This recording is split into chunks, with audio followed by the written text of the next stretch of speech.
Welcome to another edition of the Mael Time podcast. I'm joined today by Reserve Officer Barak Deri from Israeli Special Forces. Thanks so much for joining me, Barak. Thank you for having me. How did you end up here in Miami, Florida? What's been your journey since, I guess, on October 7th and thereafter? Okay, so on October 7th, I was in my house at Tel Aviv, and just a typical Saturday when I received the video from Sderot. If you guys remember the video that you see Hamas terrorists on a pickup truck shooting on a police car. For me, it was insane, like in Israel, to see those images. I mean, I saw a lot of terror events in Israel, but nothing like that. And I do what I do whenever there is a terror attack, like I go to my car and drive to my reserve unit. And on the way there, I started to receive messages from my brothers. So I had 3 brothers that were at this Nova Festival. And those messages were messages of goodbye or messages of come and rescue us. So I had 2 brothers that were hidden in bushes in one location and another brother that got injured on another location. Drove down to the reserve unit and got out with the first task force really early in the morning towards my injured brother location. Around what time? I think it was 8:30, something like that. Not to go on too much of a tangent, but how did 3 of your brothers end up at the Nova Festival and you were not included in this party? Not a big nature party guy. Yeah, okay. Okay. And So that's it. So you get out of the car at 8:30. Yeah, and arrived to the unit, got out with the first task force towards my injured brother location. And on the way, I got messages on the radio from the command. I mean, everything was chaos, right? But the messages were like, okay, it's bigger than your brother, go to Kibbutz Be'eri. And that was a very hard moment for me because I didn't knew what was going to happen with my brothers. And I have even had a good idea that they are going to die or something. But yeah, on the way, I mean, when we started to see the bodies and the burned vehicles in the side of the road, I mean, I started to understand that there is something huge going on here. So I had nothing to do. We head towards Kibbutz Be'eri. And that's it. In the kibbutz, we went through the forest, Yar Shokeda, that is surrounding the kibbutz. And then we started to see Gazan civilians walking in pairs in the forest. For us, it was weird. Like at the beginning, I thought it was just people that came from the party. And as you can understand, I'm like a Mizrahi Jew. I look very much like a lot of people from Gaza. So I thought, potentially people can kill my brother, so we need to be careful. But then we understood those are people from Gaza. And immediately after we saw one pair, we saw the pickup trucks, 3 pickup trucks of Nukhba terrorists.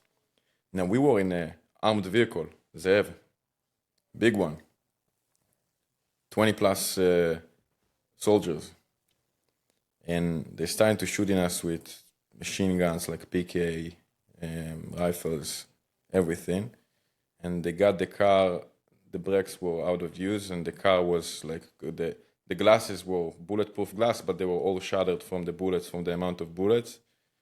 So then we rolled back and got out of the vehicle. And from there, in the forest, we started to go by foot towards the kibbutz. And on the way, we flipped the table. We're starting to shoot everything that we see.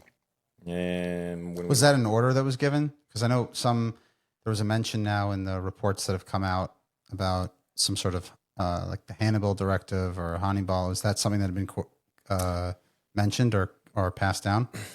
There was a chaos. Nothing passed from, like, the task force on the ground was responsible for everything. Like, no one could tell you. And for us to see, like, even to see Gazan civilians and to see them walking with pairs and picking their phones every time they see us, I mean, it was we need to either arrest them or kill them. And that's what we did. When we arrived to the Blood Road, 232, we decided to do an ambush for the Hamas pickup trucks. And 3 of them did pass. We were able to shoot 2, and the third one, we sent the Apache helicopter through the radio to attack. And after that, we entered to the kibbutz. And in October 7, I mean, I guess you guys know from the news everything, but from what I saw in the media, like, I just wanted to say, as an eyewitness that was there that day, it's way worse. People were butchered with knife. Kids in the streets, in their houses. Some houses you had families that we were able to get to when they were all safe. Some houses all dead. Some houses, one part in the house, part of the family is alive. The other one, the entire family is dead. I remember reaching to this house, and in a small window I saw this guy holding a kitchen knife and shaking. And I'm asking him, like, did you hear terrorists in the house? And he says, I heard people speaking in Arabic. I ran to the room. I closed the door really, really hard. Now I'm stuck here. But my family is in the other rooms in the house. I asked him, did you hear shooting? He said, no. As we entered the house, the rest of his family, like, butchered with knives, pool of blood. So we covered them with blankets, go back to the window, and I'm telling him, listen, the entire living room is booby-trapped, like, stay here until they evacuate you. So obviously I did that for him not to see what we just saw. And it was like that, you know, you had these horrific sights. Obviously, friends of mine got injured, died. A lot of the Kitat Konenut that was dead. It was really a very weird day. And when we got out of the kibbutz at night, the tanks were already inside the kibbutz. You saw all those Nukhba terrorists that are with handcuffs, and you saw all the things that you saw inside, and all you want is just to kill them. And I called my brothers, and they didn't answer, but I met a guy that told me they were all evacuated safely. They're now in the hospital and good. And that's it. This was my entering into this war. And from there, we did a lot of stuff up north and started to go in and out of Gaza Strip. Our main job was basically to search leads to where the hostages were at and to prepare to a hostage rescue operation. And then one day in December, we had this operation. The IDF at the time conquered Gaza from the north, and he reached Wadi Gaza in the middle of the strip. And he stopped there for a period of time. And we got a location of a house in Nosirat refugee camp, which was southward to where the IDF was at the time. And we planned an operation, a raid on this house, that we had intelligence that there were hostages there. It was like a kind of a transfer station. Hostages were coming there, and then they moved them to the tunnels. And we trained. And how long did you train for? We were really sharp, you know. We saw a lot of firefights, and we were in Gaza many times, and so we didn't need to train like we usually do. So it was really fast. And I think it was just a week or something. But we were pretty good. And I do remember that there was a lot of missions that we got that were disapproved. They disapproved them at one point because they were too risky or that could harm hostages or whatever. And I remembered, like, at the beginning it was, okay, it's 3 terrorists in this house. Now, Nosirat refugee camp has a full brigade of Hamas, untouched because there were a lot of hostages running around. And then another day passed and they say, okay, so listen, it's 5 terrorists. Another day it's 7 terrorists. but they don't disapprove it. It keeps going on the chain of command until it got to the government, and then we realized, fuck, they're going to approve it. Sorry for that. And I was the first guy. They were planned that I was going to be the first guy to enter the house.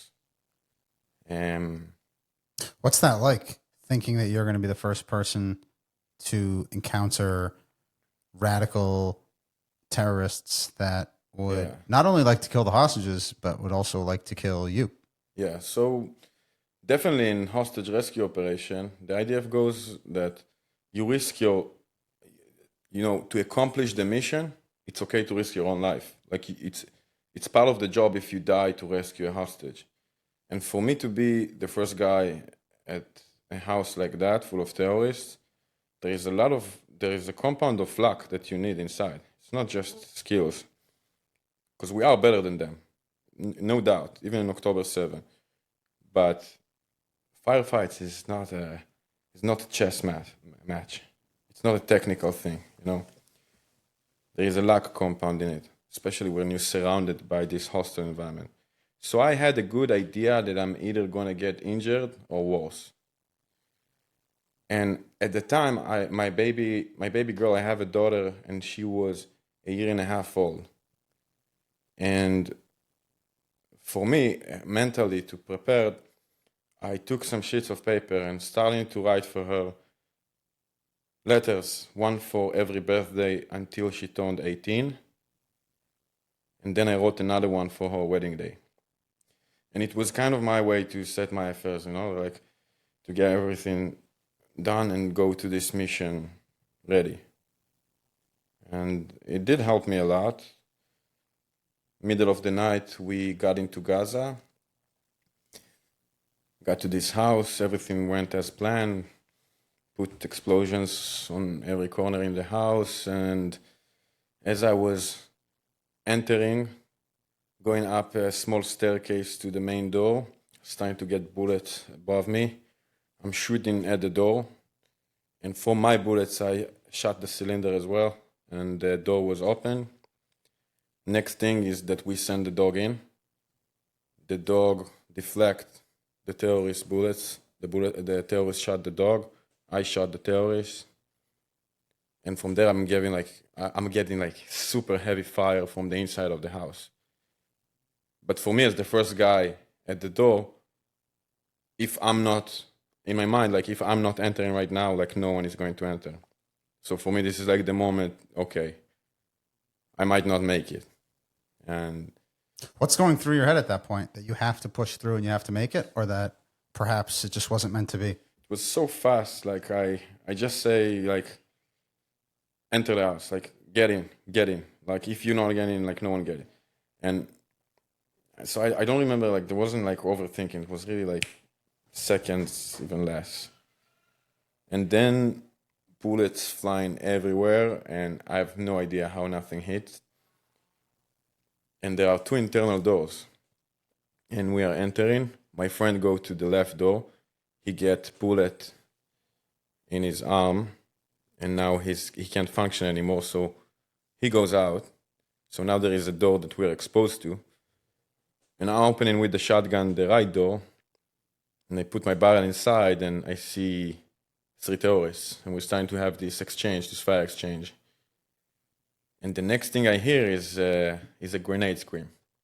The task force yelled grenade. And in the IDF, it's a very simple drill. When you hear grenade, just get out of harm's way.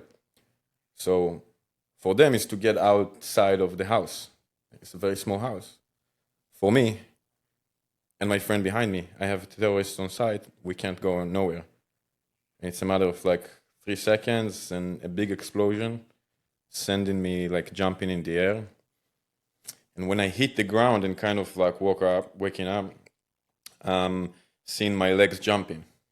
So the terrorists were inside, starting to shoot my legs. And so you're seeing your legs jumping, but you're not feeling your legs jumping? Oh, I could feel it. Okay. Wow. And I dragged my legs out of the entranceway, and I threw a grenade inside the room. Huge explosion. I mean, they're using kind of improvised grenades. That's the reason that I'm still alive, by the way. But for us, because their grenades aren't that powerful, is what you're saying. they are very powerful. Like the shockwave of the grenade, like broke all my bones and like disformed my legs and my stomach. A lot of the grenade shreds got through my butt to my stomach and ripped everything inside. My liver was ripped, everything.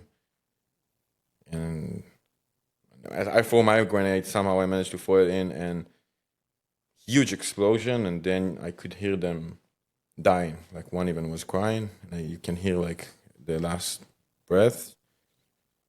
But I'm there.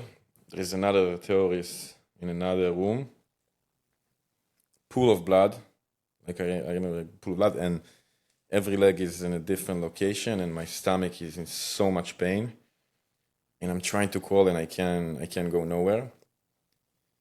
And the task force outside, they hear my grenade, so they, in their mind, is like, what the hell is going on there? And they hear the terrorists starting to shoot the living room in the house, and they say, there's still firefight going on. And they also thought that me and the friend behind me that also got hit are dead. So for them, they waited out to make the first move, to make a smart move. But for me, it was the dead dog on the side. I was looking at him. He had a camera on him. So we had footages that it was like 2 minutes and 50 seconds that I'm inside this room alone with my friend behind me that is almost unconscious. But in my mind, it felt like forever. So I'm there with a pool of blood and feeling like death is coming. Very painful. What's going through your head? So I thought that the terrorists, there is no way that they are going to take me to some tunnel in Gaza like this. Especially not after I took some of them.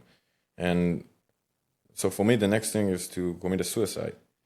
Now, you need to understand that the amount of bullets that were inside this very small house is huge.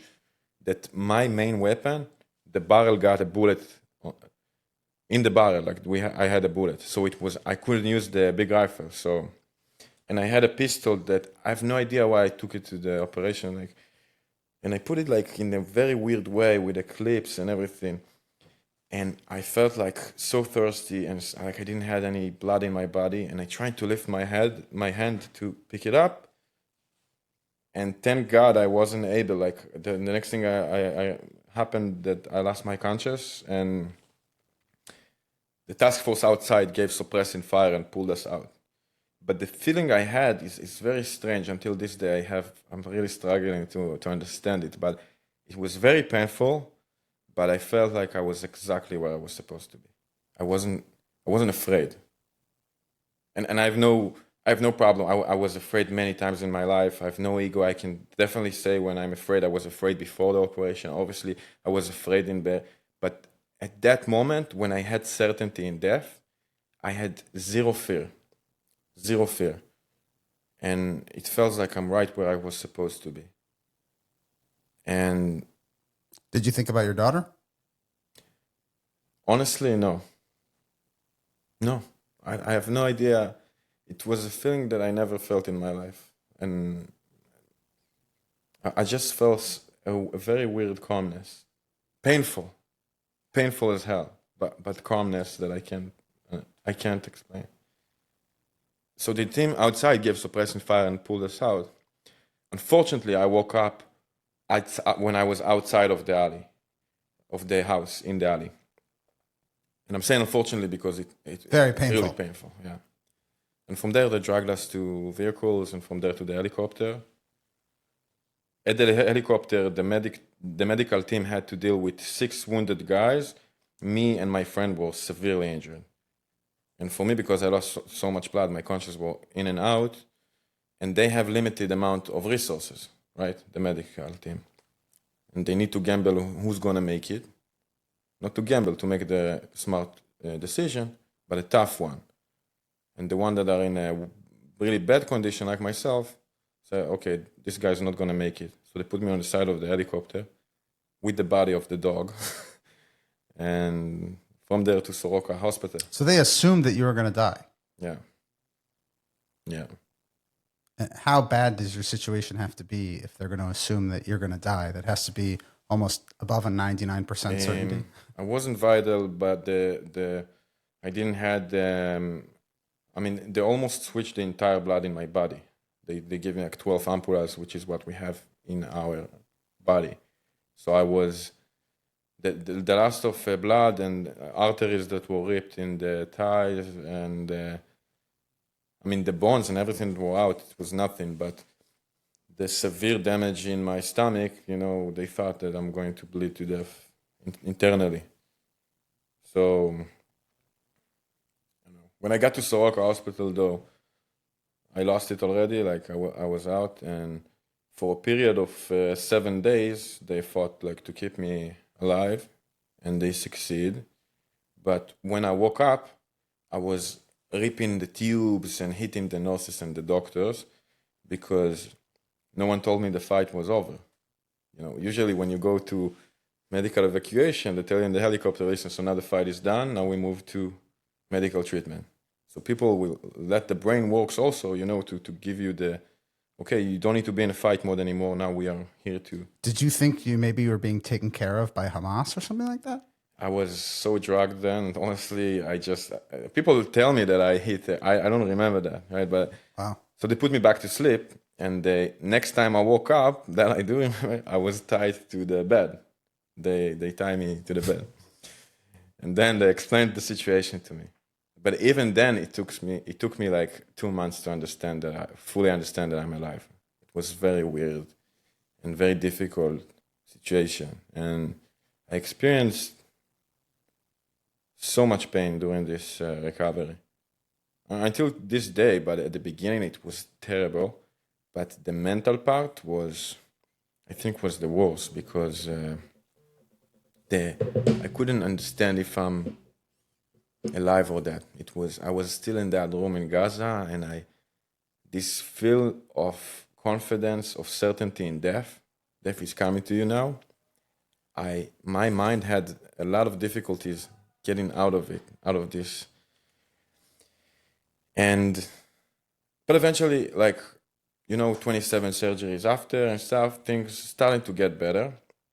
I still had morphine injection to my vein like every hour and a half.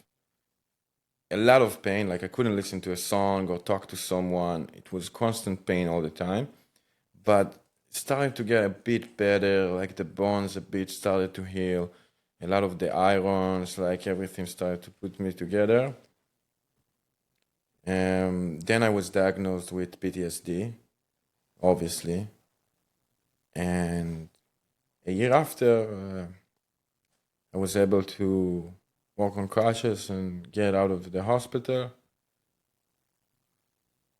And unfortunately, I still have pains to this day. Like I didn't have since Gaza. I don't have one day in my life without pain.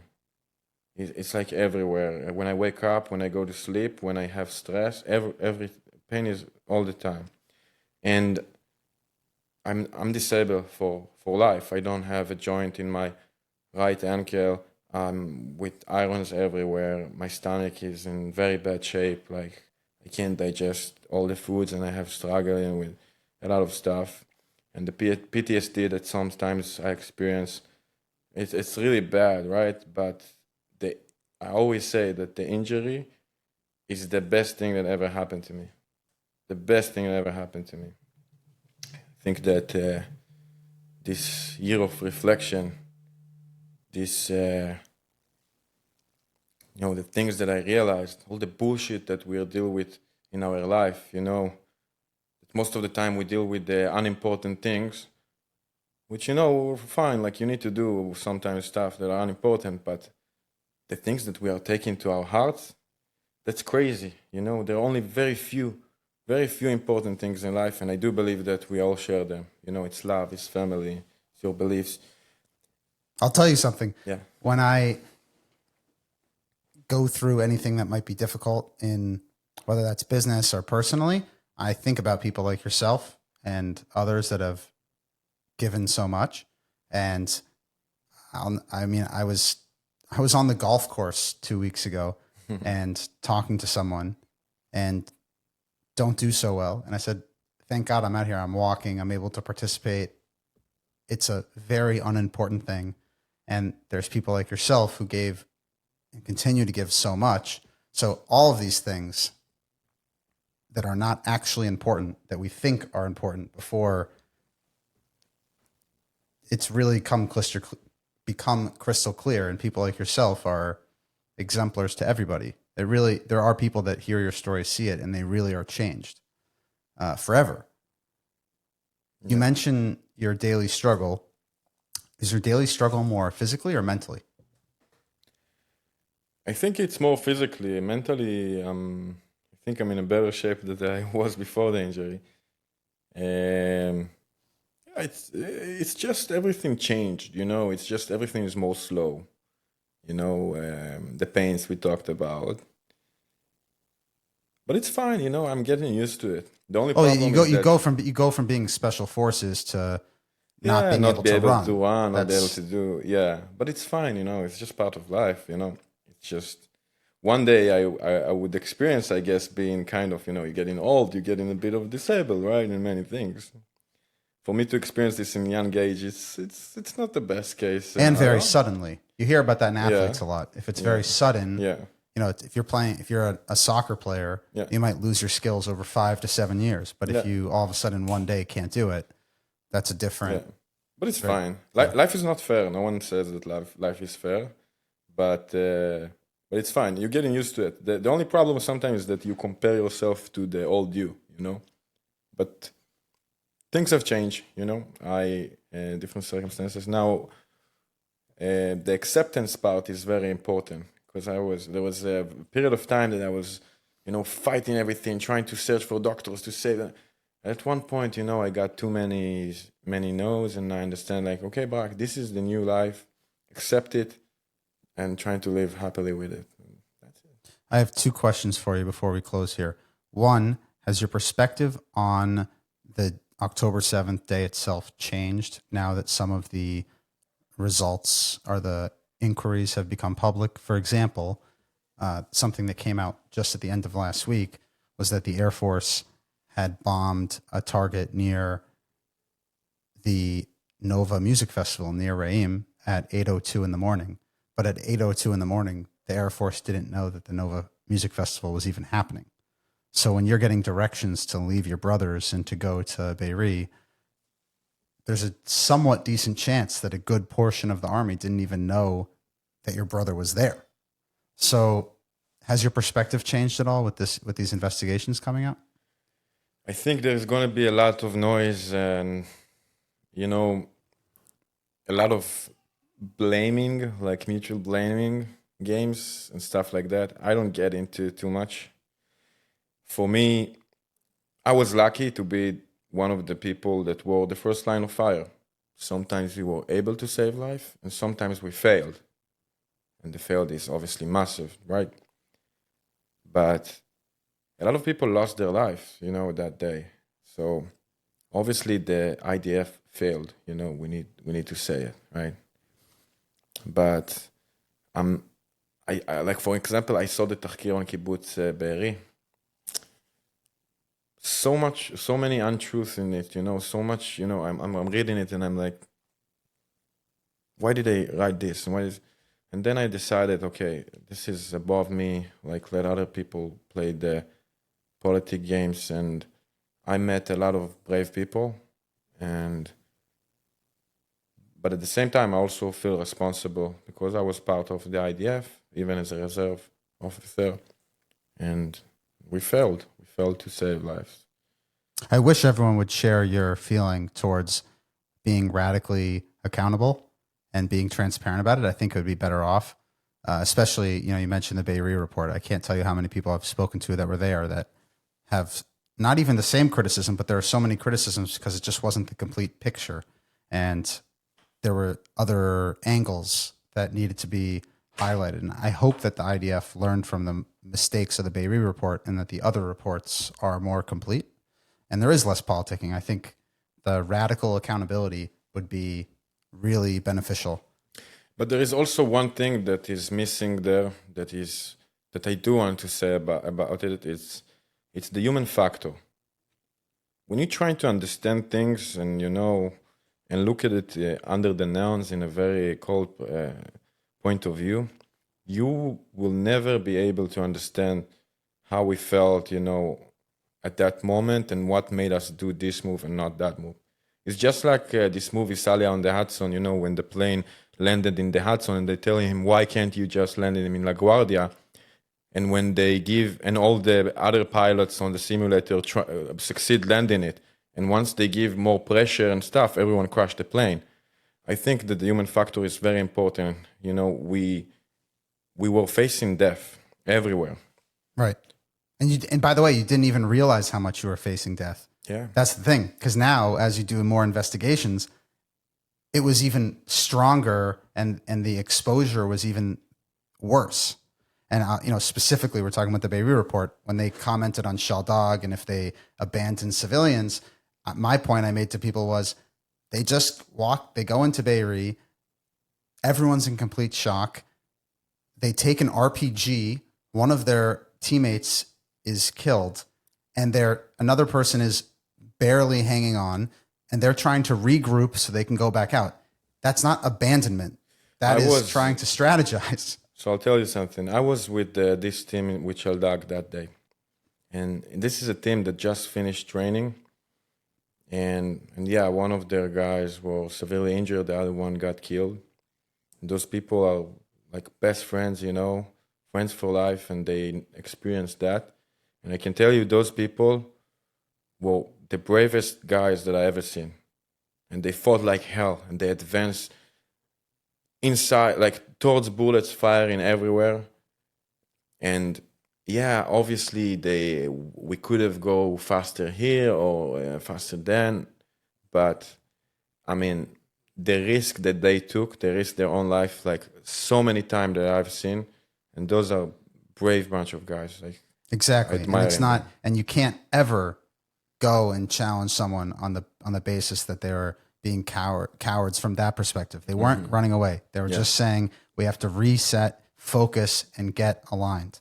And I thought it was just really sad that that's how it was portrayed there. My second question for you, has your perspective on fighting in this war changed with the developments politically and militarily over the last 6 to 9 months, when you see that some of the things that were fought for were given back and that the IDF was withdrawing from Gaza and you have some sort of negotiated settlement? Does it go through your mind that maybe they should have just made a deal in the beginning? I don't know about that. I can tell you that my personal opinion is not that we were appreciate Hamas, is that we overestimated Hamas.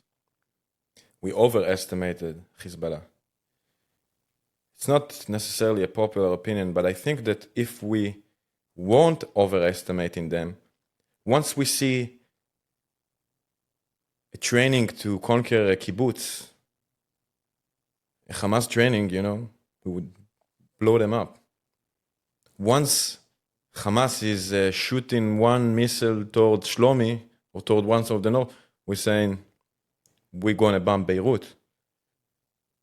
Because we are overestimating them, I think it creates like an equation that we are equal with the terror organization seeking to destroy us. And that's not a way for us to live in the Middle East. Now, about the hostages, I risked my life 100%. I was willing to die for the hostages. And I'm still telling you that till my last day breathing, I will fight, I will bring awareness, I will do whatever I can to bring everyone home. And as fast as possible. The situation, though, is complex. Let no one tell you that it's simple. Because this fight is for the hostages, but at the same time, is for my daughter, 30 years from now, to go to the Nova Festival in the south and to feel safe. If she won't be able to do that, Israel cannot exist. It's simple as that. If people can't live in the north, Israel cannot exist. And this is why I always say that I think that this is the most just war in our nation's history since the independence war. Wow. I'll say that in addition to overestimating the enemies, I also think that some of the leadership of the IDF has underestimated the strength of the fighters, and that if they weren't in elite combat units or they weren't special forces, they were not prioritized for the last couple of decades, because in the Guy Chazut, the general, wrote a book where he basically said that they were treated like border cops with different color berets, and that they weren't given the same tasks, and therefore the confidence in those units sunk a little bit, which is why they weren't confident that they could take certain cities in Gaza. They weren't confident that they could actually fight to a good level. And when you talk to these soldiers and you see how amazing they are and you see how dedicated Absolutely they are, amazing. they could have, they will do it. They will continue to do it. They're unbelievable. And that's, I think it's a kind of a combination, because I think that when the soldiers of the IDF were asked to step up, they stepped up unbelievably well and did an amazing job with what they were asked to do. We should, by the way, praise those battalions, those are the ones that are doing the heavy lifting in this war. No doubt about it.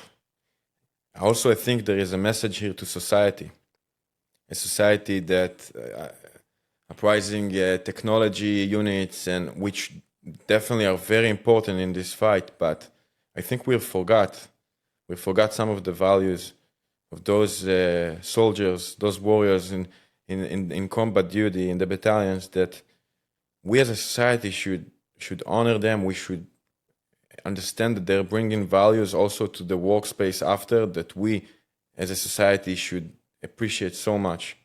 And yeah, I'm with you on that. Yeah, it's one of these things where, especially when we started raising money for equipment and things like that, people would say, "Oh, what are they, special forces? Why do they need upgrades, or why do they need something that's only special forces would need?" And I said, I understand they might not be on the front of a hostage raid like Barak, but they are out there taking houses, maintaining territory, ensuring that those raids can happen, and offering frontline advancements and support, and that's not any less. Without them, there is no hostage rescue operations at all, right? Exactly. It's a conception of how people think about. For sure. And second, let us not forget who killed Yahya Sinwar, right? Yes. So for sure, it's important. And God willing, people will continue to wake up to that. And your bravery is unbelievable. Thank you for what you've given and continue to give every single day for the Jewish people. Thank you, man, for everything that you do.